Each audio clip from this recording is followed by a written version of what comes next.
നമ്മളിത് മനസ്സിലാക്കുന്ന രീതിയിൽ തന്നെ ആദ്യം തന്നെ ഒരു വ്യത്യാസമുണ്ട്. കടുവേനെ നമ്മൾ മയക്കുവെടി വെച്ച് പിടിക്കാൻ ശ്രമിച്ചിട്ടല്ല കടുവ കൊല്ലപ്പെട്ടത്. മയക്കുവെടി വെച്ച് പിടിക്കാനുള്ള ശ്രമത്തിനിടെ കടുവ റെസ്ക്യൂ ടീമിനെ അല്ലെങ്കിൽ ഇതിനെ കൈകാര്യം ചെയ്യുന്ന ഉദ്യോഗസ്ഥർക്ക് നേരെ ചാടുകയും അവർ ആത്മരക്ഷാർത്ഥം അതിനെ വെടിവെക്കുകയാണ് ചെയ്തത്. മയക്കുവെടി കൊണ്ടിട്ടല്ല കടുവ ചത്തത്. ഒരു ആനിമലിനെ നമ്മൾ ഫസ്റ്റ് തന്നെ അതിനെ നാടുകടത്താനോ വെടിവെച്ച് കൊല്ലാനോ പിടിച്ച് കൂട്ടിലടയ്ക്കാനോ ഒന്നും തീരുമാനിക്കുന്നില്ല. പല ആനിമൽസിനെയും നമ്മൾ കുറേ കാലം ദീർഘകാലമായിട്ട് ഒബ്സർവ് ചെയ്തതിൻ്റെ അടിസ്ഥാനത്തിലാണ് എന്തെങ്കിലും തീരുമാനങ്ങളിലേക്ക് എത്തുന്നത്. ആന കാട്ടിലെ ഒരു കൺസ്ട്രക്ഷൻ ഒരു എഞ്ചിനീയറാണ് അല്ലെ, അയാൾ ഇവരാണ് കാട് അടഞ്ഞു പോകാതെയും കാട്ടിൽ വഴി ഉണ്ടാക്കുന്നതും കാട്ടിൽ എന്തെങ്കിലും ബ്ലോക്ക് ഉണ്ടായിട്ടുണ്ടെങ്കിൽ അത് തീർക്കുന്നതും എവിടെയെങ്കിലൊക്കെ വെള്ളവും അതേപോലെ സാധനങ്ങളൊക്കെ തപ്പിക്കണ്ടുപിടിക്കുന്നതും മരങ്ങളെ തള്ളിയിടുന്നതും ഒക്കെ ആനയാണ്. നിങ്ങളോട് ചൂസ് ചെയ്യാൻ വേണ്ടി പറയുകയാണ്, ഒരു ഇൻഡിവിജ്വലിന് വേണോ അല്ലെങ്കിൽ ഒരു പോപ്പുലേഷന് വേണോ? ഞാൻ ഈ ഇൻഡിവിജ്വലിന് ബലി കൊടുക്കും, ഞാൻ ഈ പോപ്പുലേഷന് വേണ്ടി വയ്ക്കും. ഇനി നാളെ ഈ പോപ്പുലേഷന് വേണോ വേറൊരു തരത്തിലുള്ള ഒരു സ്പീഷീസിന് മൊത്തത്തിൽ വേണമെന്ന് പറഞ്ഞിട്ട് ഞാൻ ഈ പോപ്പുലേഷനെ ബലി കൊടുക്കും.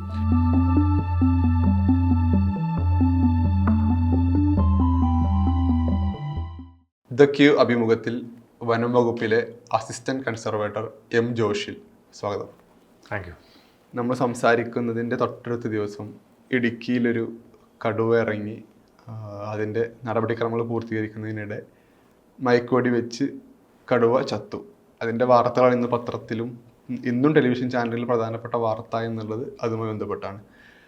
സമീപ മാസങ്ങളുടെ എടുത്താൽ ഈ മാൻ അനിമൽ കോൺഫ്ലിക്റ്റിൻ്റെ വാർത്തകളിൽ ഒരുതരം വാദപ്രതിവാദം നടന്നുകൊണ്ടിരിക്കുകയാണ്. അപ്പോൾ നമ്മൾ ആദ്യമായി സംസാരിക്കുന്നത്, ഒരു പ്രത്യേക ഭൂപ്രദേശത്ത് ഒരു വന്യമൃഗം ഇറങ്ങിക്കഴിഞ്ഞാൽ എന്താണ് അതിൻ്റെ നടപടി?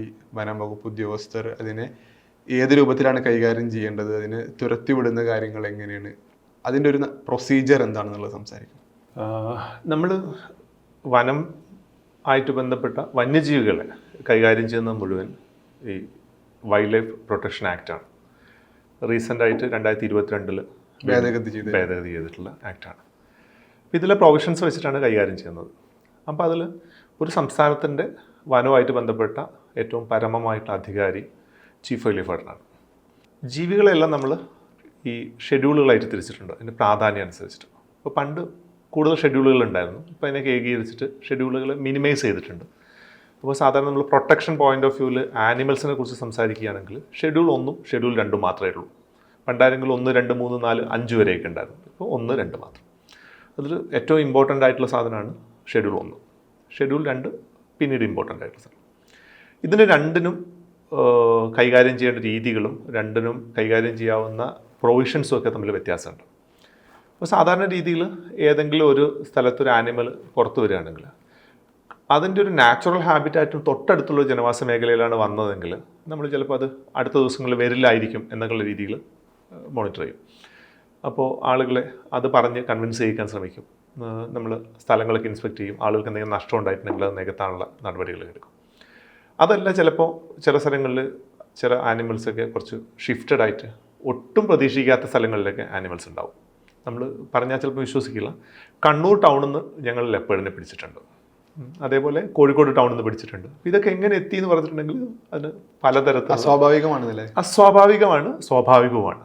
കാരണം ലെപ്പേഡ് എന്ന് പറഞ്ഞൊരു ജീവിക്കാൻ വേണ്ടിയിട്ട് അങ്ങനെ വലിയ തിക്കായിട്ടുള്ള ഫോറസ്റ്റും ഇതൊന്നും ആവശ്യമില്ല. കുറ്റിക്കാടുകളിൽ മുംബൈയുടെ സബർബൻസിലൊക്കെയുള്ള സ്ഥലങ്ങളിലെ കണ്ടൽക്കാടുകളിലൊക്കെ ലെപ്പേഡ് ജീവിക്കുകയും അത് ഈ സ്ലമ്മുകളിലൊക്കെ വന്നിട്ട് പന്നീനെയൊക്കെ പിടിച്ചുകൊണ്ട് വന്നതിന് തെർമൽ ഇമേജസ് ഒക്കെ ഇഷ്ടം പോലെ, അതിൻ്റെ തെർമൽ വീഡിയോസൊക്കെ നമുക്ക് ഇഷ്ടംപോലെ കാണാറുണ്ട്. അപ്പോൾ നമ്മളിപ്പോൾ ഈ ഒരു പർട്ടിക്കുലർ ഇഷ്യൂലേക്ക് വരികയാണെങ്കിൽ നമ്മളിത് മനസ്സിലാക്കുന്ന രീതിയിൽ തന്നെ ആദ്യം തന്നെ ഒരു വ്യത്യാസമുണ്ട്. കടുവേനെ നമ്മൾ മയക്കുവെടി വെച്ച് പിടിക്കാൻ ശ്രമിച്ചിട്ടല്ല കടുവ കൊല്ലപ്പെട്ടത്. മയക്കുവെടി വെച്ച് പിടിക്കാനുള്ള ശ്രമത്തിനിടെ കടുവ റെസ്ക്യൂ ടീമിനെ അല്ലെങ്കിൽ ഇതിനെ കൈകാര്യം ചെയ്യുന്ന ഉദ്യോഗസ്ഥർക്ക് നേരെ ചാടുകയും അവർ ആത്മരക്ഷാർത്ഥം അതിനെ വെടിവെക്കുകയാണ് ചെയ്തത്. മയക്കുവെടി കൊണ്ടിട്ടല്ല കടുവ ചത്തത് റൈഫിളിൽ നിന്നുള്ള ബുള്ളറ്റ് കൊണ്ടിട്ടാണ്. അപ്പോൾ ആളുകൾക്ക് സ്വാഭാവികമായിട്ടും സംശയം ഉണ്ടാവും, എങ്ങനെ ഇത്രയും വളരെ നിസ്സാരമായിട്ടാണോ വനവകുപ്പിനെ പോലുള്ള ഒരു ടീം, ഇതിനെയൊക്കെ സംരക്ഷിക്കേണ്ട ആൾക്കാർ ഇതിനെ കൈകാര്യം ചെയ്യുന്നത് എന്നുള്ള ഒരു സംശയം ഉണ്ടാവും. അപ്പോൾ സാധാരണ നമ്മളൊരു ആനിമലിനെ ക്യാമറ ട്രാപ്പുകളൊക്കെ വെച്ചിട്ട് മോണിറ്റർ ചെയ്യും, ഡ്രോൺ വെച്ചിട്ട് മോണിറ്റർ ചെയ്യും, നേരിട്ട് ഡയറക്റ്റ്ലി കാണാവുന്ന രീതിയിലൊക്കെ മോണിറ്റർ ചെയ്യും. അപ്പോൾ ഈ ഇടുക്കിയിൽ അല്ലെങ്കിൽ കോട്ടയം ഇടുക്കി ബെൽറ്റിലുണ്ടായിട്ടുള്ള ഈ ആനിമൽ വൂണ്ടഡ് ആയിരുന്നു. നിങ്ങൾക്ക് അതിൻ്റെ കാർക്കസിൻ്റെയൊക്കെ ചിത്രങ്ങൾ കണ്ടിട്ടുണ്ടെങ്കിൽ ഒരു കൈക്ക് നന്നായിട്ട് പരിക്കുണ്ട്. അപ്പോൾ ഈ ഒരു ആനിമലിനെ നമ്മൾക്ക് കേജ് വെച്ചിട്ട് പിടിക്കുക എന്നുള്ളതാണ് സാധാരണ നമ്മൾ ചെയ്യുന്നത്.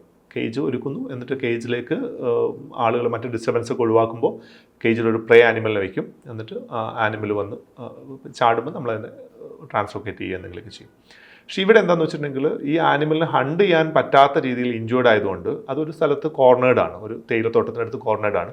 അപ്പോൾ അവിടെ കേജ് വെച്ചിട്ടും കാര്യമില്ല, അത് ഒന്നുകിൽ ചത്തുപോകും അല്ലെങ്കിൽ കേജിൽ കയറില്ല, വേറെ കുറവാണെന്നുള്ളതാണ്. അപ്പം മാത്രമല്ല അത് കേജിൽ കയറാനുള്ള സാധ്യതയില്ല, കാരണം നമ്മൾ കണ്ടപ്പോൾ വൂണ്ടഡ് ആണ്. അപ്പോൾ അങ്ങനെയാണ് അതിനെ ഡാർട്ട് ചെയ്യാൻ വേണ്ടി ശ്രമിക്കുന്നത്. അപ്പോൾ ഡാർട്ട് ചെയ്യാന്ന് പറഞ്ഞിട്ടുണ്ടെങ്കിൽ ഈ വളരെ ദൂരെ നിന്ന് നമ്മൾ ഈ സ്നൈപ്പേഴ്സൊക്കെ വെടിവെക്കുന്ന പോലെ അങ്ങനെ വെടിവെക്കാൻ പറ്റില്ല. ഒരു എയർ ബേസ്ഡ് ആയിട്ടുള്ള ഒരു സാധനമാണ്. അത് എയർ വെച്ച് സ്ഫോടക വസ്തു അല്ല ഉള്ളത്, പകരം അതിനെ പമ്പ് ചെയ്യുന്നത് ഒരു ടെക്നോളജി ഉപയോഗിച്ചിട്ടാണ്. അപ്പോൾ അതിലൊരു സിറിഞ്ചിൽ വേണ്ടത്ര സെഡേറ്റീവ് ആയിട്ടുള്ള സാധനം ഉണ്ടാവും. അത് ശരീരത്തിൽ ഏതെങ്കിലും മേജർ മസിലുള്ള ഭാഗത്താണ് കൊള്ളേണ്ടത്. അപ്പോൾ ആനിമലിനെ കണ്ടതുകൊണ്ട് മാത്രം കാര്യമില്ല, അതിൻ്റെ ഷോൾഡറിനോ അല്ലെങ്കിൽ തൈ മസിലിനോ അവിടെ എവിടെയെങ്കിലും ഫോക്കസ് ചെയ്യാൻ പറ്റണം.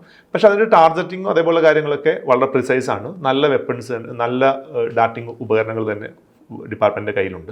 പക്ഷേ ആദ്യത്തെ ഡാർട്ട് അതിന് വേണ്ട പോലെ ഏറ്റില്ല. ഡാർട്ട് കൊണ്ടാൽ തന്നെ ഒരു 15 മിനിറ്റോളം എടുക്കും അതിനൊരു മയക്കം ഉണ്ടാവാൻ. അപ്പോൾ അങ്ങനെ വെയിറ്റ് ചെയ്ത് നിൽക്കുമ്പോൾ 15 മിനിറ്റോളം കഴിഞ്ഞിട്ടും അത് മയങ്ങിയില്ല എന്ന് പറയുമ്പോൾ, അല്ലെങ്കിൽ ചിലപ്പോൾ ഡാർട്ട് കൊണ്ടാലും ചിലപ്പോൾ മയങ്ങിയെന്ന് വരില്ല അതിൻ്റെ ആ ഒരു ഫിസിക്കൽ കണ്ടീഷൻക്ക് അനുസരിച്ച്. അപ്പോൾ അടുത്തൊരു ഡോസ് നമ്മൾ കൊടുക്കും. അപ്പോൾ അങ്ങനെ കൊടുക്കുന്ന സമയത്താണ് ഈ ആനിമൽ അതിന് ഉണ്ടായിട്ടുള്ളൊരു പാനിക് സിറ്റുവേഷൻ അനുസരിച്ചിട്ട് ആളുകളുടെ നേരെ ചാടിയത്. അപ്പോൾ അതിൻ്റെ വിഷ്വൽസൊക്കെ അവൈലബിൾ ആയിട്ടുള്ള വിഷ്വൽ അതേ ഞാനും കണ്ടിട്ടുള്ളൂ. നോക്കിയാൽ തന്നെ അറിയാം അതിനെ വെടിവെക്കുകയല്ലാതെ വേറെ ഒരു രക്ഷ ഉണ്ടായിരുന്നില്ല എന്നുള്ളതാണ്.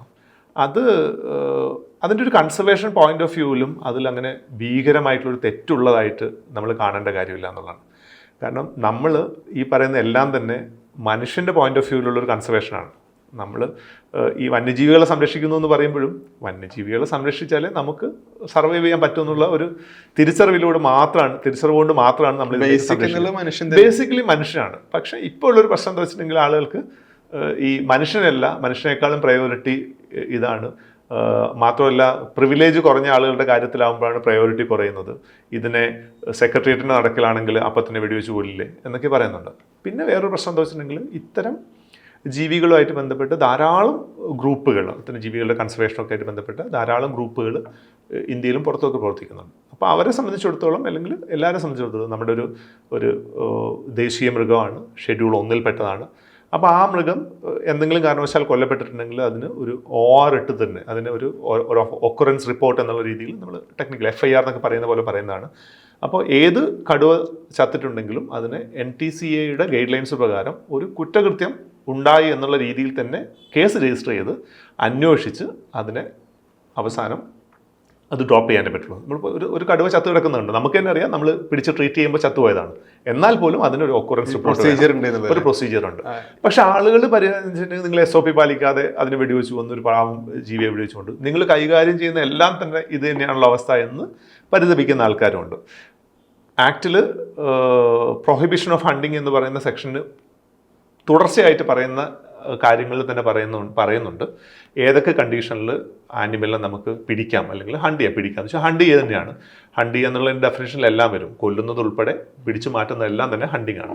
അപ്പോൾ ആ കൂട്ടത്തിൽ പറയുന്ന ഒരു സാധനമാണ് ഒരാൾക്ക് അയാളുടെ ജീവനെ ഡിഫെൻഡ് ചെയ്യാൻ വേണ്ടി, അയാളുടെ ലൈഫിനെ ഡിഫെൻഡ് ചെയ്യാൻ വേണ്ടിയിട്ട് അയാൾക്ക് വേണമെങ്കിൽ ഒരു ആനിമലിനെ കൊല്ലാം. അപ്പോൾ കൊല്ലുമ്പോഴും അയാൾ കുറ്റവിമുക്തനാവുന്നില്ല. കുറ്റം ഞാൻ എൻ്റെ സുരക്ഷയ്ക്കാണ് ഇതിനെ കൊന്നതെന്നുള്ളത് അയാൾ തെളിയിക്കണം. പക്ഷേ എന്തുണ്ടാവില്ല, അയാൾക്കൊരു പണിഷ്മെന്റ് ഉണ്ടാവില്ല എന്നുള്ളതാണ് പറയുന്നത്. അപ്പോൾ ആ ഒരു രീതിയിൽ തന്നെ ഇവിടെ ഒരു ഫോറസ്റ്റ് ഉദ്യോഗസ്ഥൻ അയാളുടെ ഓൺ അതിൽ അയാളോട് മൊഴിയെടുക്കേണ്ടി വരും. അതിനൊരു ഒഫൻസ് കോടതിയിൽ റിപ്പോർട്ട് കൊടുക്കുകയാണെങ്കിൽ ഒരു പക്ഷേ അതിൽ പ്രതിയായിട്ട് ചേർത്തിട്ടുണ്ടാവുക ചിലപ്പോൾ ഈ പറഞ്ഞ ഉദ്യോഗസ്ഥനെ തന്നെയായിരിക്കും. ഇനി നാളെ ഇപ്പോൾ വേറെ ഏതെങ്കിലും ഒരു മനുഷ്യൻ ഇതേപോലത്തെ ഒരു ആക്ടിൽ പെട്ടിട്ടുണ്ടെങ്കിൽ അവിടെയും അയാൾ കയ്യിലുള്ള എന്തെങ്കിലും ആയുധം ഉപയോഗിച്ചിട്ട് ഇത്തരം ജീവികളെ എന്തെങ്കിലും നേരിട്ടിട്ടുണ്ടെങ്കിലൊക്കെ അതും ഈ ഒരു ഇതിൽ നിന്നും ആളുകൾ പാനിക്കാവുന്ന പോലെ ഒരു തുമ്പിയോ പൂമ്പാറ്റയോ കൊന്നിട്ടുണ്ടെങ്കിൽ പോലും നിങ്ങളെ ബിഹൈൻഡ് ബാർ ആക്കുമോ എന്നുള്ള രീതിയിലുള്ള ഒരു സിറ്റുവേഷൻ നമ്മുടെ രാജ്യത്ത് ഇല്ല എന്നുള്ളത് തന്നെയാണ്. ഈ മയക്കോടി ബന്ധപ്പെട്ട കാര്യം പറയുമ്പോൾ ഇപ്പോൾ അതിരപ്പള്ളിയിൽ മസ്തകത്തിന് പരിക്കേറ്റ ആന മയക്കോടി വെച്ചതിനെ തുടർന്ന് പിന്നീടുള്ള ദിവസങ്ങളിൽ എന്ത് ചെയ്യുന്നുണ്ട്, ചെരിയുന്നുണ്ട്. അതുപോലെ ഒരു കണ്ണൂർ ഒരു കുട്ടിക്കൊമ്പൻ ഇതുപോലെ റെസ്ക്യൂ പ്രവർത്തനം നടന്ന ശേഷം പിന്നീട് അത് ചെരിഞ്ഞ വാർത്ത വന്നിരുന്നു. ഇപ്പോൾ കഴിഞ്ഞ ദിവസം ഇപ്പോൾ നമ്മൾ കടുവയുടെ കാര്യം പറയുമ്പോഴും ഒരു സോഷ്യൽ മീഡിയയിലൊക്കെ ഒരു നറേഷൻ നിലനിൽക്കുന്നുണ്ട്. ഈ മയക്കുവെടി വെച്ച മൃഗങ്ങളാണ് കൊല്ലപ്പെടുന്നത്, അതല്ലെങ്കിൽ പിന്നീട് അവരുടെ ജീവൻ നഷ്ടപ്പെടാൻ കാരണം ഈ വനവകുപ്പിൻ്റെ മയക്കുവെടി വെക്കുന്നതിലെ പ്രശ്നങ്ങൾ കൊണ്ടാണെന്നുള്ളത്. അപ്പോൾ എന്താണ് ശരിക്കും ഇതിൻ്റെ സംവിധാനം? ഏത് ഘട്ടത്തിലാണ് മയക്കുവെടി വെക്കേണ്ടി വരുന്നത്? ഒപ്പം ഇത് എങ്ങനെയാണ് കൈകാര്യം ചെയ്യാറുള്ളത്? ഇതൊരു മൾട്ടി ഡിസിപ്ലിനറി ആയിട്ടുള്ള ഒരു കാര്യം തന്നെയാണ്. അതിൻ്റെ ഒരു വെറ്റിനറി സൈഡ് നോക്കുന്നത് മിക്കവാറും വെറ്റിനറിയൻസ് ആണ്. എല്ലാ ജില്ലകളിലും നമുക്ക് വെറ്റിനറി ഓഫീസർമാരുണ്ട്. അസിസ്റ്റൻറ്റ് ഫോറസ്റ്റ് വെറ്റിനറി ഓഫീസർ എന്നാണ് അവരുടെ ഡെസിഗ്നേഷൻ. എല്ലാ ജില്ലകളിലുണ്ട്, 14 ജില്ലകളിലുണ്ട്. അതുപോലെ ഫോറസ്റ്റിൽ അതിനേക്കാൾ കുറച്ചുകൂടി മുതിർന്ന 3 ചീഫ് ഫോറസ്റ്റ് വെറ്റിനറി ഓഫീസേഴ്സ് ഉണ്ട്. നമുക്കറിയാം ഇത്തരം കാര്യങ്ങളൊക്കെ ഉണ്ടാകുമ്പോൾ നമ്മൾ ഏറ്റവും ഫെമിലിയർ ആയിട്ട് കേൾക്കുന്ന പേര് ഡോക്ടർ അരുൺ സക്കറിയുടെയാണ്. അദ്ദേഹത്തിന് മേ ബി ഒരു 10-25 വർഷത്തിൽ കൂടുതലുള്ള സർവീസ് ഉണ്ട്. മാത്രമല്ല ഇപ്പോൾ ഒരുപക്ഷെ വാർത്താ ചാനലുകളൊക്കെ ഒരു ഇൻസിഡന്റ് ഉണ്ടായി കഴിഞ്ഞാൽ അരുൺ സക്കറിയ കണ്ണൂരിലേക്ക് അദ്ദേഹം പുറപ്പെട്ടു, അരുൺ സക്കറിയ പുറപ്പെട്ടു എന്നുള്ള രീതിയിൽ തന്നെയാണുള്ളത്. അത് അദ്ദേഹത്തിന്റെ എക്സ്പെർട്ടൈസ് ആണ്. അദ്ദേഹം ഒറ്റ ദിവസം കൊണ്ട് അറ്റൈൻ ചെയ്ത സാധനമല്ല, 96 കണ്ട് സർവീസിൽ കയറിയതാണ്. അപ്പം ഇത്രയും കാലത്തിനിടയ്ക്ക് അദ്ദേഹം എത്രയോ ആനിമൽസിനെ റെസ്ക്യൂ ചെയ്യുകയും റീഹാബിലിറ്റേറ്റ് ചെയ്യുകയും ചെയ്യുന്നതിൽ വളരെയധികം സക്സസ്ഫുൾ ആയിട്ടുണ്ട്. പക്ഷെ നമ്മളിപ്പോൾ കാണുന്നത് എന്താ വെച്ചിട്ടുണ്ടെങ്കിൽ അതിരപ്പള്ളിയിൽ ഒരു ആനയുടെ നെറ്റിയിൽ ഒരു മുറിവുണ്ടായി. അപ്പോൾ ആനയുടെ മസ്തകം എന്നുള്ളത് ഒരു ഹണ്ടിങ് കോൺസെപ്റ്റാണ്. അതായത് ആനയുടെ ബാക്കി എല്ലാ സ്ഥലവും വളരെ ഡോമിനൻ്റ് ആണ്. അപ്പോൾ നമ്മൾക്ക് തന്നെ ഏറ്റവും ഫ്രജൈലായിട്ടുള്ള സ്ഥലം നമ്മുടെ തലയാണ്. അപ്പോൾ തലയിൽ തന്നെ നമുക്ക് പറയും തലയുടെ ബാക്കിൽ അടി കിട്ടിയിട്ടുണ്ടെങ്കിലാണ് ഏറ്റവും പ്രശ്നം എന്നുള്ളത്. അപ്പോൾ അതുപോലെയുള്ള ഒരു പ്രദേശമാണ് ആനയുടെ മസ്തകം. അപ്പോൾ അവിടെ കാട്ടിൽ ഒരു ആനിമൽ ഇഞ്ചേർഡ് ആവുകയും അത് ചത്തുപോവുകയൊക്കെ ചെയ്യുന്നത് ഒരു പ്രകൃതിയുടെ തന്നെ നിയമമാണ്. പക്ഷേ ഇവിടെ ഒരു ആനിമലിൻ്റെ കൃത്യം അതിൻ്റെ നെറ്റിയിൽ പൊട്ടുകുത്തിയതുപോലുള്ള ഒരു സ്ഥലത്ത് നമ്മൾ ഇതേപോലെ നമ്മുടെ സാഹിത്യങ്ങളിലും നമ്മുടെ നറേറ്റീവിലും ഒക്കെ നമ്മൾ മസ്തകം എന്ന് പറയുന്ന സ്ഥലത്തുള്ള ഒരു മുറിവ്, അതിൻ്റെ മുറിവിൻ്റെ ഷേപ്പ് അനുസരിച്ചിട്ട് അതൊരു ബുള്ളറ്റ് ഇഞ്ചുറി ആവാൻ സാധ്യതയുണ്ട്. കാരണം മസ്തകത്തിൽ വെടിവെച്ചിട്ടാണ് ആനയെ വീഴ്ത്തേണ്ടതെന്നാണ് നമ്മളെല്ലാം കേൾക്കുകയും പറയുകയും ചെയ്തിട്ടുള്ളത്. അപ്പോൾ അങ്ങനെയുള്ളൊരു ആന ആയതുകൊണ്ട് തന്നെ നമ്മൾ അത് ആദ്യം അതിനെ പുറത്ത് കണ്ടപ്പോൾ തന്നെ അതിനെക്കുറിച്ച് റിപ്പോർട്ടുകൾ വരികയും ഫോറസ്റ്റ് ഡിപ്പാർട്ട്മെൻറ്റ് അതിനെ ഒബ്സർവ് ചെയ്യുകയും ആദ്യത്തെ ദിവസങ്ങളിൽ ഒബ്സർവ് ചെയ്യുകയും പിന്നീട് അതിനെ മയക്കുവെടി വെച്ച് ഡാർട്ട് ചെയ്ത് അതിനെ നിർത്തിക്കൊണ്ട് അതിന് ട്രീറ്റ്മെൻറ്റ് നടത്തുകയും ചെയ്തു. അപ്പോൾ നമ്മൾ മനസ്സിലാക്കേണ്ട ഒരു കാര്യം എന്താ വെച്ചിട്ടുണ്ടെങ്കിൽ ആനയെ പോലുള്ളൊരു വലിയ ആനിമലിനെ ട്രീറ്റ് ചെയ്യുന്നത് വളരെ ശ്രമകരമാണ്. ഈവൻ കടുവയെ പോലും നമുക്ക് കുറച്ചുകൂടെ എളുപ്പമാണ്. കാരണം കടുവയ്ക്ക് നമ്മൾ ഒരു കേജ് ചെയ്തിട്ടുണ്ടെങ്കിൽ അതിനെ മുഴുവനായിട്ട് അതിനെ മയക്കി നമുക്ക് അതിനെ എടുത്തുകൊണ്ട് പോകാൻ പറ്റും. ആനേനെ മുഴുവനായിട്ട് മയക്കി അത് വീണ് പോയിട്ടുണ്ടെങ്കിൽ പിന്നെ അത് ചിലപ്പം ബ്രീത്ത് ചെയ്യില്ല, അത് വീണ്. അപ്പോൾ ആനയെ നമ്മൾ ചെയ്യുന്നത് വെച്ചിട്ടുണ്ടെങ്കിൽ ഒരു സഡേഷൻ കൊടുത്തിട്ട് ആനയ്ക്ക് അതിൻ്റെ സ്വന്തം കൺട്രോളിൽ നിൽക്കാൻ പറ്റും. പക്ഷെ അതിൻ്റെ സ്വന്തം കൺട്രോളിൽ ബിഹേവ് ചെയ്യാൻ പറ്റാത്തൊരു നിയന്ത്രണം നഷ്ടപ്പെട്ട് അങ്ങനെ നിർത്തി സഡേറ്റ് ചെയ്തിട്ടാണ് ഈ ചികിത്സയൊക്കെ നടത്തുന്നത്. അപ്പോൾ നമുക്ക് എന്ത് ചെയ്യില്ല, പരിമിതിയുണ്ട്. അതിനവിടെ കെട്ടിയിട്ടിട്ടോ അല്ലെങ്കിൽ അങ്ങനെ ഒന്നും ചെയ്യാനുള്ള പരിമിതിയുണ്ട്. അപ്പോൾ ഒരു പ്രാവശ്യം മയക്കുവെടി വെച്ച് അതിന് ആ ഒരു പരിമിതമായ സമയത്ത് നമ്മൾ പല്ലൊക്കെ പറിക്കുന്ന പോലെയാണ് ഒരു സഡേഷൻ കൊടുത്ത് ആ മിനിമം സമയത്ത്, അല്ലെങ്കിൽ ഏത് അനസ്തറ്റിക് പ്രൊസീജിയറും പോലെ ആ സമയത്ത് ചെയ്യാവുന്ന കാര്യങ്ങൾ ചെയ്ത് അതിനെ റിലീസ് ചെയ്യുക എന്നുള്ളതാണ്. അതല്ലാതെ ഇഞ്ചേർഡ് ആയിട്ടുള്ളൊരു ആനിമലിനെ നമുക്ക് പെട്ടെന്ന് പിടിച്ചിട്ട് അതിനെ ട്രീറ്റ് ചെയ്യണമെങ്കിൽ അതിന് ഈ ഒരു സഡേഷനിൽ ദീർഘസമയം നമുക്ക് നിർത്താൻ പറ്റില്ല. അപ്പോൾ അതിനെ ആ ഒരു സമയത്ത് ആദ്യം ഈ ഡാർട്ട് ചെയ്ത് അതിനെ ട്രീറ്റ് ചെയ്തിട്ട് അത് കാട്ടിലേക്ക് പോയി. ആദ്യത്തെ ദിവസങ്ങളിൽ അതിന് ഇഞ്ചുറി ഹീൽ ചെയ്യുന്ന പോലെ ഉണ്ടായിരുന്നു. പക്ഷേ കുറച്ച് ദിവസം കൂടെ കഴിഞ്ഞപ്പോഴത്തേക്കും അത് ഇഞ്ചുറി വീണ്ടും അത് വ്രണം കൂടുതലായി. അത് സാധാരണ എല്ലാ ആനിമൽസിനെയും പോലെ തന്നെ അത് ഫ്രിഞ്ചസിലേക്ക്, അതായത് കാട്ടിൻ്റെ ഉള്ളിൽ പ്രഷർ കൂടുതലായിരിക്കും. അപ്പോൾ അതുകൊണ്ട് ഫ്രിഞ്ചസിലേക്ക് കാട്ടിലെ അതിൻ്റെ സാധാരണ കൗണ്ടർ പാർട്ടായിട്ടുള്ള മറ്റ് പ്രശ്നങ്ങൾ കുറഞ്ഞ സ്ഥലങ്ങളിലേക്ക് വന്നു. അതിൻ്റെ ഒരു തോട്ടങ്ങളിലൊക്കെ തന്നെയാണെന്ന് തോന്നുന്നത് സ്ഥിരമായിട്ടുണ്ടാകുന്നത്. ഈ ആനകൾക്കൊക്കെ അവിടുത്തെ ആളുകൾ പേരുകളൊക്കെ ഇട്ടിട്ടുണ്ട്. അവിടെ വന്നു, അപ്പോഴത്തേക്ക് അത് വ്രണം വളരെ വലുതായപ്പോൾ ആളുകൾക്ക്, നിങ്ങൾക്കും എനിക്കും ഒക്കെ കാണുമ്പോൾ എന്താ വെച്ചിട്ടുണ്ടെങ്കിൽ ഒരു നെറ്റിയിൽ പുഴുവരിച്ചിട്ടുള്ള ഒരു ജീവി, അതിനെ ആനയോട് മനുഷ്യർ കേരളത്തിലോ അല്ലെങ്കിൽ കേരളത്തിലെ മനുഷ്യർക്ക് പ്രത്യേകിച്ച് വേറെ തരത്തിലുള്ള ഇമോഷനിലും കണക്റ്റ് ആവും. കാരണം നമ്മൾ നാട്ടാനയൊക്കെ കുറേ കണ്ടിട്ടുണ്ട് നമ്മുടെ കഥകളിലും ഒക്കെ അതിന് പലതരത്തിലുള്ള നറേറ്റീവ്സ് ഉള്ളതുകൊണ്ട്.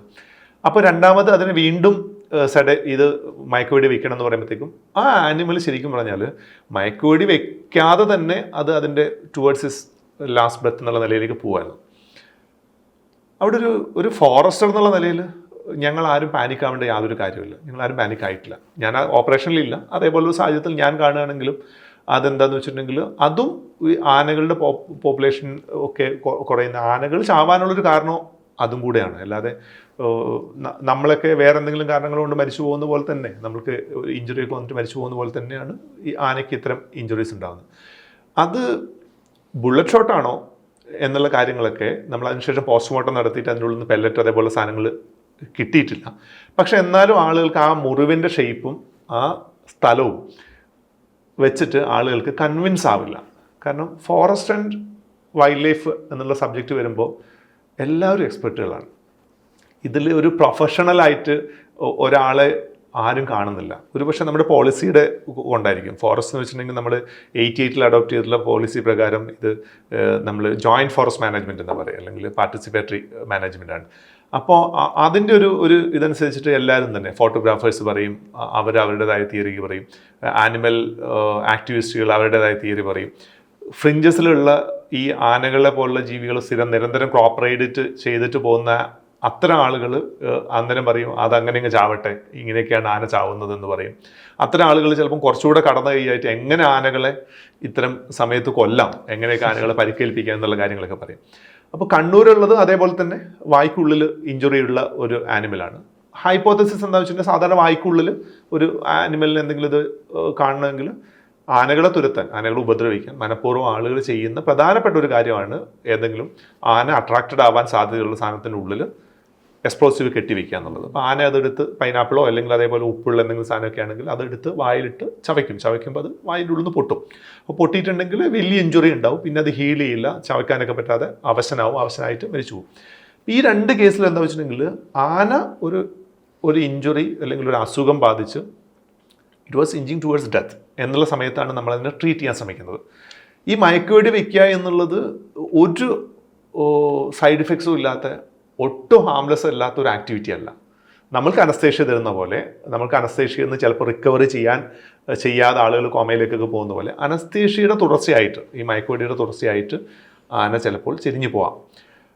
നിരന്തരം മയക്കുവെടികൾ ഏറ്റിട്ടുള്ള ആനകളുടെ അതിൻ്റെ ലോങ്കിവിറ്റി കുറവാണെന്നുള്ളതും ആണ് മിക്കവാറും പലപ്പോഴും നമ്മൾ കണ്ടിട്ടുള്ളത്. എന്ന് വെച്ചിട്ട് മയക്കുവെടി കൊണ്ടിട്ടുള്ള എല്ലാ ആനകളും ചെരിഞ്ഞു പോയിട്ടില്ല. ഇപ്പം മുത്തങ്ങ ആന ക്യാമ്പിൽ തന്നെയുള്ള കുറേയധികം ആനകൾ, നമ്മളവിടെ വടക്കനാട് കൊമ്പൻ എന്ന് പറയുന്നതും ഇപ്പോൾ ധോണിയിൽ ട്രീറ്റ് ചെയ്തുകൊണ്ടിരിക്കുന്ന ധോണിയിൽ PT7 എന്ന് പറഞ്ഞിട്ടുള്ള ആനയും ഒക്കെ തന്നെ ഒരു തവണ മയക്കുവെടി ഏറ്റുള്ള ഇതാണ്. അപ്പോൾ മയക്കുവെടി കൊണ്ടത് എല്ലാം ചത്തു എന്ന് പറയാനാണെങ്കിൽ ഈ പറയുന്ന ആ ജീവികളും ചത്തുപോകേണ്ടതാണ്. അപ്പോൾ ഇത് ആനയുടെ അപ്പോഴത്തെ ഫിസിക്കൽ കണ്ടീഷനും കൂടെ ഡിപ്പെൻഡ് ചെയ്തിട്ടാണ് ഈ മയക്കുവെടീനെ അത് എത്രത്തോളം സർവൈവ് ചെയ്യുന്നുള്ളത്. ഇവിടെ പ്രശ്നം എന്താണെന്ന് വെച്ചിട്ടുണ്ടെങ്കിൽ നമ്മൾ ട്രീറ്റ് ചെയ്യാതെ വിട്ടിട്ടുണ്ടെങ്കിൽ, ശരിക്കും അതിനെ ട്രീറ്റ് ചെയ്യാതെ അതിനെ കാട്ടിനുള്ളിലേക്ക് ഡ്രൈവ് ചെയ്ത് വിടുക അല്ലെങ്കിൽ അതിനെ വിടുക എന്നുള്ളതും ഒരു പക്ക ഫോറസ്റ്റർ പോയിന്റ് ഓഫ് വ്യൂവിൽ അതും ശരിയാണ്. പക്ഷേ ആളുകൾ ഇത്രയും നോക്കി നിൽക്കുന്ന സ്ഥലത്ത്, ഇത്രയും സെൻസിറ്റൈസ് ചെയ്യപ്പെട്ടുള്ള ഒരു സ്ഥലത്ത് അതിനെ അങ്ങനെ വിട്ടിട്ടുണ്ടെങ്കിൽ അത് ഒരു തെറ്റായിട്ടുള്ളൊരു നറേറ്റീവ് സൃഷ്ടിക്കപ്പെടാൻ കാരണമാവും. കാരണം വെച്ചിട്ടുണ്ടെങ്കിൽ ഫോറസ്റ്റ് ഡിപ്പാർട്ട്മെൻറ്റ് ഒന്നും ചെയ്യുന്നില്ല എന്നുള്ള രീതിയിൽ ആളുകൾക്ക് ഒരു വിഷമം ഉണ്ടാവാൻ സാധ്യതയുണ്ട്. ഈ വിഷമവും വാസ്തവം തന്നെയാണ്. ആളുകളാരും ഇല്ലാത്തൊരു വിഷമം ഉണ്ടാക്കി പറയുന്നതല്ല. വൈകാരികമായ തലമുണ്ട്. നമുക്ക് തന്നെ വിഷമാവില്ല. ഇപ്പോൾ ഒരാൾ നമ്മൾക്കായിട്ട് യാതൊരു ബന്ധവും ഇല്ലാത്ത സ്ഥലങ്ങളിൽ ആർക്കെങ്കിലും എന്തെങ്കിലും പറ്റിയെന്ന് പറയുമ്പോൾ നമുക്ക് വിഷമം ഉണ്ടാവുന്നുണ്ട്. അപ്പം അത് നമ്മുടെ സൊസൈറ്റികളിൽ നമ്മുടെ ഹോപ്പാണ് ഇപ്പോഴും അത്.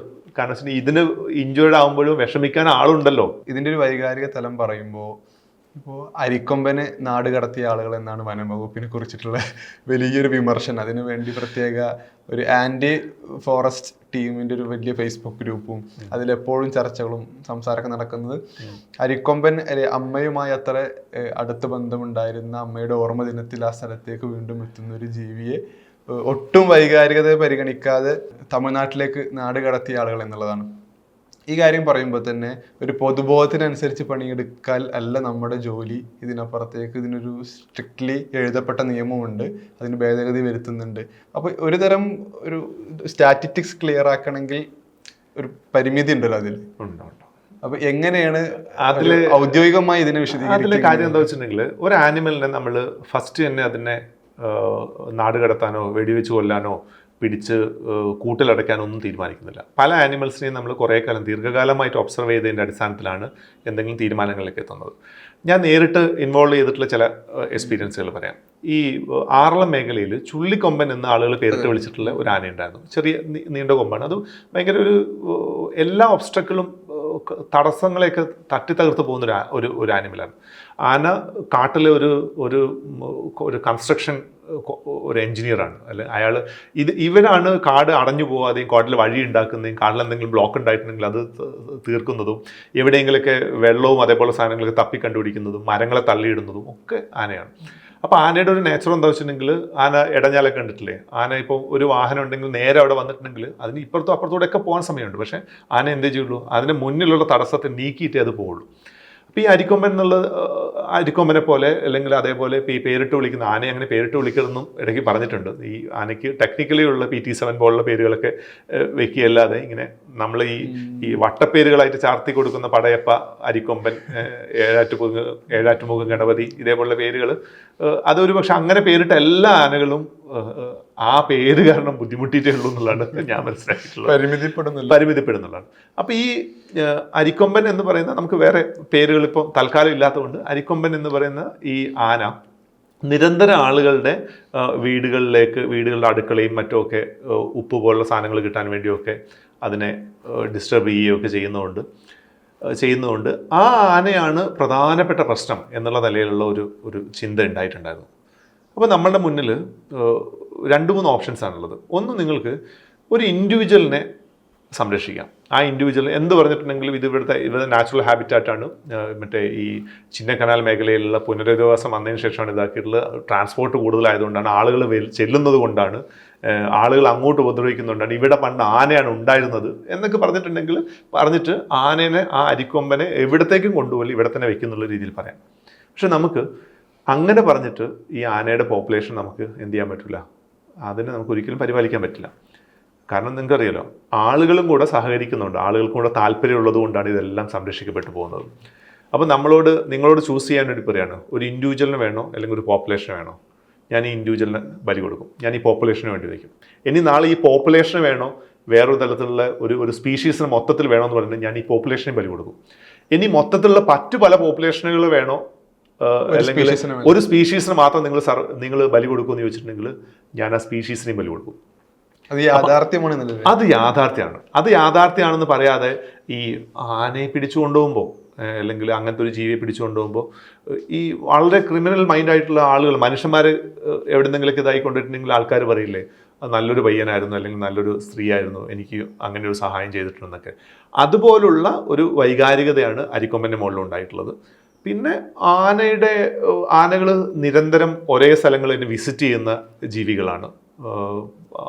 അതിന് അങ്ങനത്തെ ഒരു മെമ്മറി ഉണ്ടാകുന്നുണ്ട്. അത് ചില പുസ്തകങ്ങളൊക്കെ, ഇപ്പോൾ ഒരു മാട്രിയാർക്ക് എന്ന് പറഞ്ഞൊരു പുസ്തകം ഇംഗ്ലീഷിൽ ഉണ്ട്, ഒരു മലയാളം എഴുതിയിട്ടുള്ളതാണ്. അപ്പോൾ അത്തരം പുസ്തകങ്ങളിലൊക്കെ ഇത് നറേറ്റ് ചെയ്തിട്ടുണ്ട്. എൻ്റെ തന്നെ പുസ്തകങ്ങളിൽ ഞാൻ ആനകളെക്കുറിച്ച് ഉള്ളത്, അതിനെ എങ്ങനെയാണ് ഞാൻ എൻ്റെ പുസ്തകത്തിൽ പൊടിയൻ എന്ന് പറഞ്ഞൊരു ആനയെ കുറിച്ച് പറയുന്നുണ്ട്. അത് നിരന്തരം മറ്റാനകളൊക്കെ കൂടെ ചെയ്തിട്ടുള്ള മിസ്ഹാപ്പിനും കൂടെ ലാസ്റ്റ് ആളുകളെല്ലാം കൂടെ പൊടിയൻ്റെ പേരിലാണ് അതിനെക്കുറിച്ച് പറയുന്നത്, പൊടിയൻ്റെ പേരിലാണ് അതിനെ കുറ്റാരോപിതനാക്കുന്നതാണ്.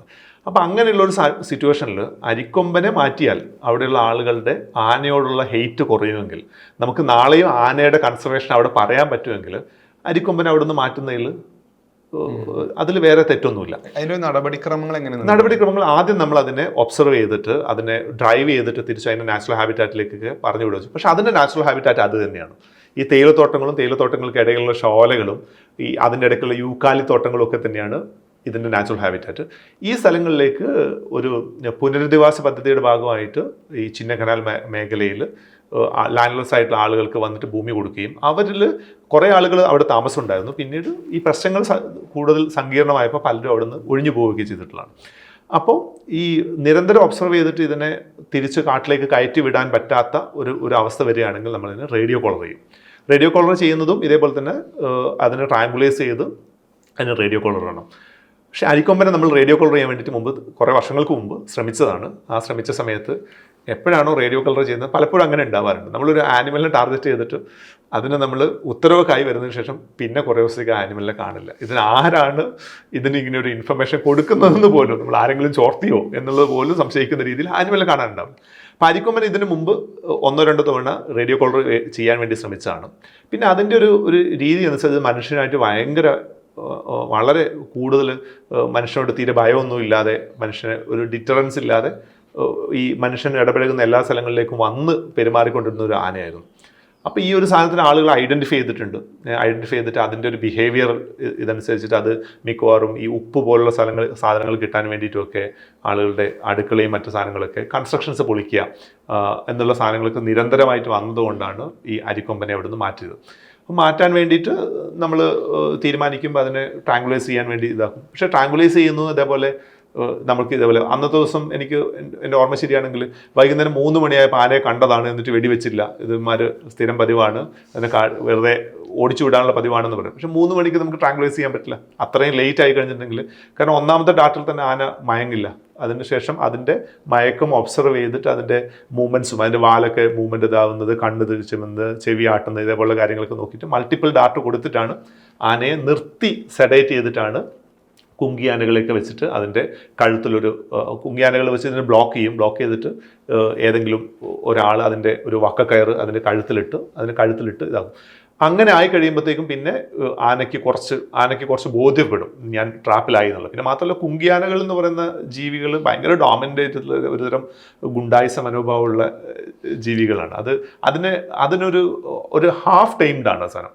അപ്പോൾ അത് മിക്കവാറും അതിൻ്റെ ഒരു ഡോമിനൻസ് അങ്ങനെയാണ്. അപ്പോൾ അതിന് വേറൊരുത്തനെ ഇങ്ങനെ ഫിസിക്കലി അങ്ങനെ തന്നെ ട്രെയിൻ ചെയ്തിട്ടുമുണ്ട്.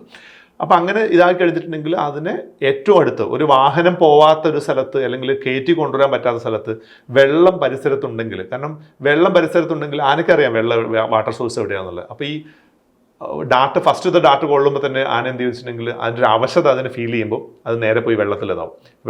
വെള്ളത്തിൽ ഇറങ്ങി കഴിഞ്ഞിട്ടുണ്ടെങ്കിൽ പിന്നെ നമുക്ക് ഒന്നും ചെയ്യാൻ പറ്റില്ല, വെള്ളത്തിൽ ഡ്രൗൺ ചെയ്ത് ചത്തുപോകും. പിന്നെ മാത്രമല്ല ഈ ആനയെ നമുക്കൊരു വാഹനത്തിൽ കയറ്റിയിട്ട് വേണം വേറൊരു സ്ഥലത്തേക്ക് കൊണ്ടുപോകാൻ വേണ്ടിയിട്ട്. അപ്പോൾ ഈ വാഹനത്തിൻ്റെ പ്ലാറ്റ്ഫോം ഉയരത്തിലായിരിക്കും ഉണ്ടാവുക. അപ്പോൾ JCB അങ്ങനത്തെ എന്തെങ്കിലും വെച്ചിട്ട് ഒരു കുഴി ഉണ്ടാക്കി ഒരു റാമ്പ് ഉണ്ടാക്കിയിട്ട് വേണം ആനയെ ഇതാക്കാൻ. എന്നിട്ട് ഈ കയറ് തന്നെ വെച്ച് വലിച്ച് ബാക്കിൽ നിന്ന് ആനയൊക്കെ കുത്തിയിട്ടൊക്കെയാണ് ഇതിനുള്ളിലേക്ക് കയറ്റി ഇതിന് റിലീസ് പ്ലാൻ കൂടെ വേണം. എവിടെ കൊണ്ട് വിടും എന്നുള്ളതുണ്ടല്ലോ. അപ്പോൾ സാധാരണ രീതിയിൽ ഇതിന് മുമ്പ് ഉണ്ടായിട്ടുണ്ട്. വയനാട്ടിൽ നിന്നൊരു ആനയെ പിടിച്ചു, അതിനെ പറമ്പിക്കുളത്തേക്ക് കൊണ്ടുപോകാൻ വേണ്ടി തീരുമാനമായി. എന്ന് വെച്ചിട്ടുണ്ടെങ്കിൽ അത് കൊണ്ടുപോകാനങ്ങ് തീരുമാനിച്ചു. പക്ഷെ അത് ഏകദേശം മണ്ണാർക്കാട് ഭാഗത്തേക്ക് എത്തിയപ്പോഴത്തേക്കും ആനയുടെ സെഡേഷൻ കഴിഞ്ഞു. അപ്പോൾ സെഡേഷൻ കഴിഞ്ഞപ്പോൾ അതിന് അവസാനം മണ്ണാർക്കാട് ഈ ശിരുവാണിക്ക് പോകുന്ന വഴിക്ക് അവിടെ എവിടെയും കണ്ട് റിലീസ് ചെയ്യേണ്ടി വന്നു. ഓപ്പണായിട്ട് റിലീസ് അതിനെ ഇതേപോലെ തന്നെ ഒരു റാമ്പ് പോലത്തെ സ്ഥലത്ത് ഉണ്ടാക്കിയപ്പോഴത്തേക്ക് ഇത് ഉണർന്നിട്ട് ആ റാമ്പ് പോലെ ഉണ്ടാക്കി അതിൻ്റെ കയറും മറ്റും കഴിച്ചു വിടുന്നിട്ട് അത് തിരിച്ച് കാട്ടിലേക്ക് ഇറങ്ങിപ്പോകും. അപ്പോൾ അതിന് വലിയൊരു ഒരു ക്യാൻസറസ് ഒരു ട്യൂമറസ് ഗ്രോത്തും കൂടെ ഉണ്ടായിരുന്നു. അപ്പോൾ വയനാട്ടിൽ പ്രശ്നം ഉണ്ടാക്കിയിട്ടുണ്ടായിരുന്ന ഒരു ആന അതേ സ്ഥാനത്ത് ശിരുവാണി മേഖലയിൽ പ്രശ്നം ഉണ്ടാക്കാൻ തുടങ്ങി. അപ്പോൾ അവിടെ നിന്ന് ഇതാവുന്നു. അപ്പോഴും ഇതേ പ്രശ്നങ്ങളൊക്കെ തന്നെ ഉണ്ടായി. അതിനൊരു ഇഞ്ചുറി, ഒരു ട്യൂമറസ് ഗ്രോത്ത് ഉണ്ട്. അപ്പോൾ അതിനെ ട്രീറ്റ് ചെയ്യണം എന്ന് പറയുന്ന ആൾക്കാരുണ്ട്. അതിനെ അവിടെ നിന്ന് കൊണ്ടുവന്നിട്ട് ഇവിടെ കൊണ്ടുവന്ന് വിട്ടതിൽ കോൺസ്പിറസി ഉണ്ടെന്ന് പറയുന്ന ആൾക്കാരുണ്ട്. ഇതിനെ എവിടത്തേക്കോ കൊണ്ടുവന്ന വഴിക്ക് ഇങ്ങനെയൊക്കെ സംഭവിച്ചുകൊണ്ട് ഇവിടെ റിലീസ് ചെയ്തതൊന്നുമല്ല, ഇവർ ഡെലിബറേറ്റ്ലി ഇവിടത്തേക്ക് കൊണ്ടുവന്നാന്ന് പറയുന്നവരുണ്ട്. ഇങ്ങനെയൊക്കെ ഉണ്ട്. അപ്പോൾ ആനയെ നമുക്ക് എല്ലാ സമയത്തും ഡാർട്ട് ചെയ്യാൻ പറ്റില്ല, ഏർലി അവേഴ്സ് വേണ്ടി വരും. സാധാരണ നമ്മൾ ആനയെ ഡാർട്ട് ചെയ്യാൻ തീരുമാനിച്ചിട്ടുണ്ടെങ്കിൽ ആ പർട്ടിക്കുലർ ആനയെ മാത്രമേ ഡാർട്ട് ചെയ്യാൻ പറ്റുള്ളൂ. കാരണം ചീഫ് വൈൽഡ് ലൈഫ് ഉത്തരവ് തരുന്നത് അങ്ങനെയാണ്. ഏതെങ്കിലും ആനയെന്നല്ല, ഷെഡ്യൂൾ 1 ആണ്. കൃത്യമായിട്ട് ആനയെ തന്നെ വേണ്ടി വരും. ആനയുടെ ഷേപ്പും കൊമ്പും ഇയേഴ്സും മാർക്കിങ്സും അതേപോലെ കാര്യങ്ങളൊക്കെ വെച്ച് നമുക്ക് ആനയെ ഐഡൻറ്റിഫൈ ചെയ്യാൻ പറ്റും. അപ്പോൾ രാവിലെ തന്നെ തലേ ദിവസം തന്നെ ട്രാക്കർമാർ ഇതിനെ ഏത് ലാൻഡ്സ്കേപ്പിലുള്ളതെന്ന് നോക്കി വെച്ചിട്ടുണ്ടാവും. പിറ്റേ ദിവസം നമ്മൾ ഏർലി മോർണിംഗ് ഇതിനെ ട്രാക്ക് ചെയ്യാൻ ആരംഭിക്കും. ട്രാക്ക് ചെയ്തിട്ട് ആനയുടെ മൂവ്മെൻറ്റ്സ് ഒക്കെ നോക്കിയിട്ട് ഏറ്റവും സ്യൂട്ടബിൾ ആയിട്ടുള്ള ഒരു ലാൻഡ്സ്കേപ്പിൽ അത് എത്തുന്ന സമയത്താണ് അതിനെ മറ്റുള്ള സ്ഥലങ്ങളിൽ നിന്നൊക്കെ ബ്ലോക്ക് ചെയ്തിട്ട് അതിനെ ഡാർട്ട് ചെയ്യുക. ഇപ്പോൾ ഡാർട്ട് ചെയ്യുമ്പോൾ ചില ആനകളിൽ ഡാർട്ട് ചെയ്തിട്ടുണ്ടെങ്കിൽ അത് പെട്ടെന്ന് റിയാക്ഷൻ ആയി എന്നല്ലാതെ അത് അവിടെ തന്നെ നിൽക്കും. ചില ആനകൾക്ക് ഡാർട്ട് ചെയ്ത് കഴിഞ്ഞിട്ടുണ്ടെങ്കിൽ പിന്നെ അത് വെടികൊണ്ട പോലെ ഓടിക്കളയും. ആറളത്തൊക്കെ ഉണ്ടായിരുന്ന സിറ്റുവേഷനിൽ അതായിരുന്നു. ആനയ്ക്ക് ഡാർട്ട് ചെയ്തപ്പോൾ തന്നെ അത് ഓടാൻ തുടങ്ങി. പിന്നെ ഇതിൻ്റെ ഒരു പ്രത്യേകത എന്താ വെച്ചിട്ടുണ്ടെങ്കിൽ ആനകൾ പ്രത്യേകിച്ച് കൊമ്പൻ ആനകൾ ഒറ്റയ്ക്കാണ് അധികം ബിഹേവ് ചെയ്യുന്നതെങ്കിലും ഇതിനൊരു പിയർ ഗ്രൂപ്പ് അസോസിയേഷൻ ഉണ്ടാവും. അപ്പോൾ ഇങ്ങനത്തെ അസോസിയേഷനിൽ നമ്മളൊരു ആനയെ പിടിക്കാൻ വേണ്ടിയിട്ട് നോക്കുന്നത് കണ്ടിട്ടുണ്ടെങ്കിൽ മറ്റാനകളും കൂടെ ഇതിന് സപ്പോർട്ടായിട്ട് വരുന്നത് കണ്ടിട്ടുണ്ട്. ആറളത്ത് ഈ നേരത്തെ ഞാൻ പറഞ്ഞ ഞാൻ നേരിട്ട് ഇൻവോൾവ് ആയിട്ടുള്ള ചുള്ളിക്കൊമ്പൻ്റെ ഓപ്പറേഷനിൽ ഇതേപോലെ ഉണ്ടായിരുന്നു. ചുള്ളിക്കൊമ്പനെ ഡാർട്ട് ചെയ്യാൻ വേണ്ടി നോക്കുമ്പോൾ അതുവരെ ഉണ്ടാവാത്ത ഒരു രക്ഷകൻ ചുള്ളിക്കൊമ്പൻ്റെ കൂടെ വന്നു. ഇപ്പം റീസെൻ്റ് ആയിട്ട് അതിരപ്പള്ളിയിലുണ്ടായിരുന്ന ഇതിലും ഒരു വേറൊരു ആന വന്നിട്ട് അതിനെ സപ്പോർട്ട് ചെയ്യുന്നതായിട്ട് കണ്ടിട്ട് അതിൻ്റെ ഒരു ആൾട്രുയിസ്റ്റിക് ബിഹേവിയറാണ്. അപ്പോൾ അതിൻ്റെ ബ്രോഡായിട്ടുള്ള അതിൻ്റെ സോഷ്യൽ ബിഹേവിയറിൽ ഇതും പെടും. സാധാരണ ആനകൾ തമ്മിൽ ഈ മെയ്റ്റിംഗ് സീസണിലൊക്കെ പരസ്പരം ഇടികൂടുന്നു പറഞ്ഞ പോലെ തന്നെ ആനകൾക്ക് ഒരു പ്രശ്നം ഉണ്ടായിട്ടുണ്ടെങ്കിൽ അത് ജോയിൻ്റ് ആയിട്ട് മറ്റുള്ളവരെ ഇതാക്കുകയും ചെയ്യും. ഉദാഹരണത്തിന് വയനാട്ടിൽ വടക്കനാട് മേഖലയിൽ കല്ലൂർ കൊമ്പൻ എന്ന് പറഞ്ഞിട്ടൊരു ഒരു ആനയുണ്ടായിരുന്നു, നിരന്തരം കോപ്പറേറ്റ് ചെയ്യുന്നത്. അതിൻ്റെ കൂടെ വേറെ 2-3 ആനകളുണ്ടായിരുന്നു. പക്ഷേ അതിൻ്റെ ഒരു ലീഡറായിട്ട് നമ്മൾ ഐഡൻറ്റിഫൈ ചെയ്തിട്ടുള്ള ഈ കല്ലൂർ കൊമ്പനാണ്. കല്ലൂർ കൊമ്പനെ അവിടുന്ന് പിടിച്ച് മാറ്റിയതിനു ശേഷം മറ്റുള്ള ആനകൾ അത്ര കണ്ടങ്ങോട്ട് ഈ പറഞ്ഞ സ്ഥലത്തേക്ക് ക്രോപ്പ് റൈഡിങ്ങിന് വന്നിട്ടില്ല. കാരണം അതിൻ്റെ ഒരു ലീഡർഷിപ്പ് ഉണ്ട്. അപ്പോൾ നമ്മൾ ഈ പറയുന്ന പോലെ തന്നെ കൊമ്പനാനകളൊക്കെ പരസ്പരം കണ്ടിട്ടുണ്ടെങ്കിൽ പോരടിക്കുന്ന ജീവികളാന്നൊക്കെ പറയുമ്പോഴും അത് ഒരു മെയ്റ്റിംഗ് സീസണിൽ അതേപോലുള്ള സ്ഥലങ്ങളിലൊക്കെ ഉണ്ടാവുക. പിന്നെ മനുഷ്യൻ അസോസിയേറ്റ് ചെയ്യുന്ന പോലെ ഈ ആനിമൽസും ഇപ്പോൾ ഉള്ള സാഹചര്യങ്ങൾക്കനുസരിച്ചിട്ട് അസോസിയേറ്റ് ചെയ്യുന്നുണ്ടാവും, അതിൻ്റെ ബിഹേവിയർ മാറുന്നുണ്ടാവും. നമ്മൾ തന്നെ ഇത്രയും മാറിയില്ലേ. ഈ കുങ്കിയാന എന്ന് പറയുമ്പോൾ ഇപ്പം എല്ലാവരും പറയുന്ന കുങ്കിയാന കോന്നിയിലുള്ള ആനയാണ്. കോന്നി സുരേന്ദ്രൻ. ഇത് ശബരിമല കാട്ടിൽ നിങ്ങാണ്ട് 98-ലെങ്ങാണ്ട് അബാൻഡൻ്റ് ആയിട്ട് കിട്ടിയിട്ടുള്ള ആനയാണെന്നാണ് പറയുന്നത്.